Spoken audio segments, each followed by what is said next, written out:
Oke. Ya, ini ada yang bertanya lagi, Bu Ike. Bu Francisca bertanya, masih bingung membedakan penelitian dasar dan penelitian terapan. Oke, baik. Terima kasih, Mbak Siska. Terus cara kita bisa memetakan bahwa topik itu dasar atau terapan. Mungkin topiknya apa, bedanya, mungkin gitu, Bu.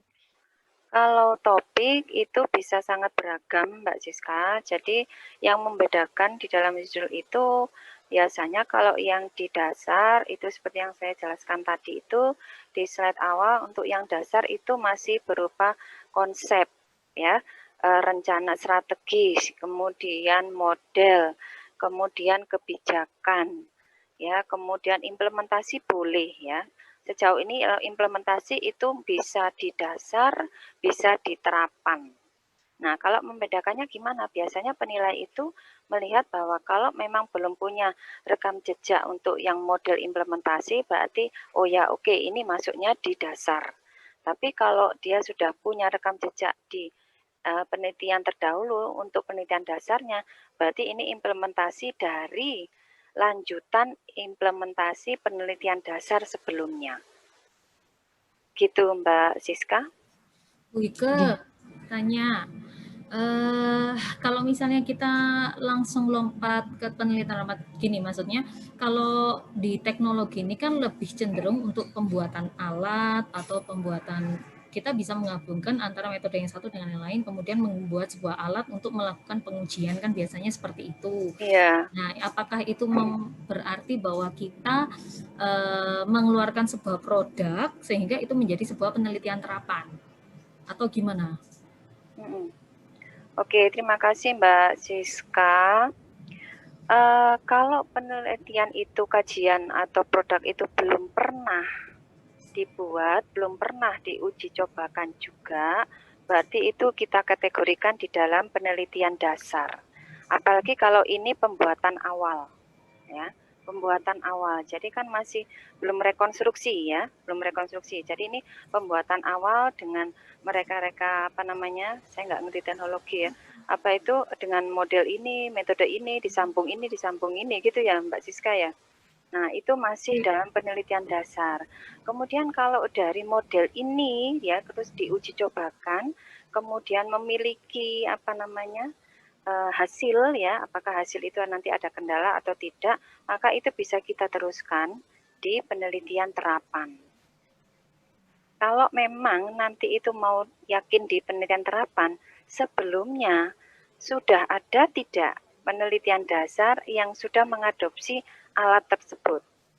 Sudah pernah membuat alat tersebut? Kalau bikin alatnya belum pernah, tapi di Ya. metode yang kita mau pakai ini, kita sudah pernah melakukan semacam publikasinya, semacam risetnya, tetapi mungkin di studi kasusnya lain gitu loh Bu. Tapi kita membuat sebuah studi kasus baru, kemudian menggabungkan antara metode A, B, C, D, kemudian kita ajukan untuk studi kasus yang satu ini gitu. Nah, ini bingung masing-masing, misalnya ketua dan anggota sudah punya track record tapi di bidangnya masing-masing, kemudian kita menggabungkan menjadi satu, tetapi untuk kasus yang baru itu masuknya di terapan atau di dasar jatuhnya.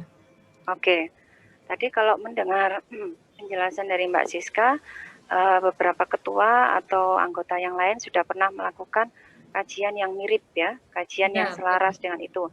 Saya pikir itu bisa menjadi batu loncatan ya. Jadi kita tidak harus mengawali dari awal atau penelitian dasar, tapi itu menjadi penguat atau pijakan kita untuk di skema yang next yang berikutnya atau terapan. Berarti bisa langsung ajukan di terapan aja ya? Boleh, silakan. Saya pikir nanti di awal itu tidak ada penelitian kajian sebelumnya. Itu yang mungkin dikhawatirkan ya, dikhawatirkan salah masuk kamar. Jadi kalau belum pernah ada kajian publikasi sebelumnya, belum pernah dilakukan dengan menggunakan metode A, B, C, dan kemudian kolaborasi metode tersebut belum pernah, maka sebaiknya ke dasar. Tapi kalau rekam jejak anggota-anggota yang lain, saya pikir itu baik, kuat, ya apa salahnya kita teruskan di terapan. Toh tadi katanya sudah pernah publikasi dengan menggunakan metode tersebut. Publikasinya itu metodenya terpisah-pisah belum digabungkan, nggak masalah ya Bu Ika? Ya nggak masalah kan, tujuannya di terapan kita mencoba untuk sinergikan metode yang berbeda-beda tadi. Oke. Berarti bisa langsung lompat ya. Boleh. Tapi nanti rekam jejaknya disampaikan ya, dipaparkan ya, bahwa anggota ini pernah kajian ini, anggota ini pernah kajian ini. Publikasinya dimunculkan di roadmap yang tadi itu. Oke, siap. Makasih Bu Ike. Gimana Bu Francisca? Ya, sudah jelas ya Bu Francisca ya? Halo? Sudah. Terima kasih. Baiklah, Bapak Ibu ini sudah waktunya 15.41. Gimana kalau misalkan contoh dari proposalnya Ibu Ike kan sudah kemarin tadi sudah dikirim, mungkin bisa dipresani nanti di link ya yang saya kirim gitu ya. Mungkin bisa dipelajari begitu. Kalau untuk materi tadi sudah dipaparkan dengan jelas, contoh-contoh roadmap dan fishbone. Oke. Ya. Atau mungkin ada lagi satu pertanyaan terakhir, Bapak Ibu. Jadi untuk panduannya Bapak Ibu, insya Allah ya, rencananya launchingnya akhir April gitu, dan pengajuannya Bapak Ibu itu Mei. Nah, kemarin untuk rencana kami tim LP2M yang kemarin mengajukan penelitian dasar dan juga penelitian dasar PDUPT, PD, MPT-UPT kayaknya belum ada. Nah, yang sudah mengajukan di Simlitapnas kemarin, gimana kalau itu kami setorkan dulu ke reviewer? Ada namanya kemarin Bu siapa? Punya Bu Rizka. Kemudian ada lagi punya Bu Lia, terus Putin, ada lagi punya siapa ya kemarin? Apakah ada ya orang yang di sini ya? Halo? Mungkin ada salah satu? Nggak ada, Bu. Nggak ada. Bu Lilis, kalau misalnya saya kan sempat ada pengalaman yang tahun lalu itu sempat ada 2 proposal yang tidak terupload karena websitenya down. Itu apa bisa dibantu untuk di-review juga? Bisa. Itu mau ngajukan apa, Bu? Itu yang waktu itu PKM itu. Oh, PKM. Ya. PKM, Bun, gimana, Bun? Nggak apa-apa ya, kita tampung dulu. Ya, cuman yang berangkat kloter pertama penelitian yang tahun lalu. Oh, gitu. Iya, Bu Siska, nanti akan direview. Cuman untuk kloter pertama ini coba penelitian dulu yang kemarin sudah diajukan di Simlitapmas dan masih belum beruntung. Nanti kita reviewkan dulu ke reviewer biar tahu nanti kelemahannya di mana biar bisa direvisi dulu. Karena mungkin kalau mendekati Lebaran juga nanti tim reviewernya juga terbatas ya waktunya. Jadi yang menyusul nanti kita susulkan. Tapi yang sudah diajukan kemarin mungkin coba kita reviewkan ke reviewer begitu.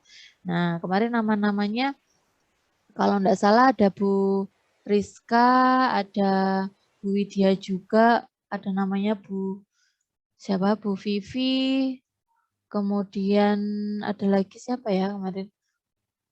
Putin kalau enggak salah dari FEB-nya. Sebenarnya di sini, nah di mana ya? Ya, mungkin Pak Agus Rahman kemarin juga ngajukan? Lupa, Bu. Lupa ya? Bu Ike ngajukan nggak ya? Ada, Pak Agus ada tuh namanya. Apa ya, lupa saya. Oh ya, coba sih saya bukakan bentar. Yang kemarin ngajukan itu. Oh ya, untuk usulan baru Bapak Ibu, kita kan juga terbatas sama waktu mau Lebaran ya, dan sedangkan Mei itu kalau bisa akhir Mei harus mengajukan. Otomatis awal Mei kalau bisa sudah terbentuk proposalnya Bapak Ibu untuk disetor ke Pak Bogi itu kira-kira tanggal 3 Mei gitu ya. Tanggal 3 Mei. Jadi untuk usulan baru kami targetkan tanggal 29, berarti 2 minggu lagi. 2 minggu lagi yang mau mengusulkan entah itu PKPT, entah itu nanti PTM, PDUPT, PD, atau PTUPT, silahkan segera diajukan. Nanti kami bikinkan formnya. Form yang pertama adalah kelompok dan juga judulnya. Ya, kelompok dan juga judulnya nanti kami kirim di grup, ya Bapak Ibu. tanggal sampai tanggal 22 kita akan bertemu lagi mungkin tanggal 22 untuk konfirmasi apakah sudah proposalnya sudah mulai tersusun apa belum. Jadi mulai seminggu ini monggo silahkan dipikirkan kelompok dan juga judulnya. Oke, kelompok dan juga judulnya Bapak Ibu. Oh ya ini loh. Kemarin ada Bu Ani, Bu Lucia, Bu Setiorini, Pak Yunus, Pak Agus Rahman, Bu Widya, Bu Rizka, Bu Vivi, dan Pak Fatur Rahman. Ada 9 yang skema PDUPT, nanti kita terbangkan langsung atau mungkin mau direvisi dulu? Gimana? Diterbangkan langsung ya? Langsung aja kayaknya. Langsung saja ya. Yang Kita langsung. Oh okay, kita coba terbangkan dulu ke reviewer. Nanti biar ada apa follow up untuk revisinya apa kira-kira. Kemudian tanggal 29 kita selesai monggo Bapak Ibu mengumpulkan proposalnya yang terbaru, misalkan mau ngajukan yang baru-baru yang kemarin belum sempat ngajukan. Nanti sekitar tanggal 29 itu akan kita setor kepada Bapak Boge untuk direview sehingga kita punya ini bahan untuk direvisi agar siap untuk direvisi oleh Bapak Ibu semua. Ada lagi Bu Lia, Bu Tere, Bu Tin. Nah, monggo. Nanti kita ajukan dulu kepada reviewer begitu ya. Oke. Untuk kloter pertama itu Bu Siska, mungkin penelitian dulu ya Bu Siska ya.